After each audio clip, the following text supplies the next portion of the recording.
বলিউডের glam Diva Katrina Kaif মাতৃত্বের স্বাদ পেলেন ৪২ বছর বয়সে। মাসের পর মাস ধরে নানা গুঞ্জনের অবসান ঘটিয়ে গত মঙ্গলবার নিজেই সুখবরটি শেয়ার করেন তিনি। ক্যাটরিনার বিয়ের ৪ বছর পূর্ণ হয়েছে।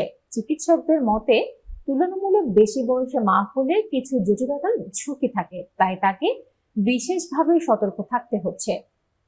সম্প্রতি মুম্বাইয়ের আলিবাগে স্বামী ভিকি কৌশলের সঙ্গে হাঁটার সময় দেখা যায়, যেখানে স্বামী সতর্কভাবে তার হাত ধরে পাশে ছিলেন। তবে শুধু ক্যাটরিনা নন, ৪০-এর কোঠা পেরিয়ে মাতৃত্বের স্বাদ পেয়েছেন আরো অনেক বলিউড অভিনেত্রী।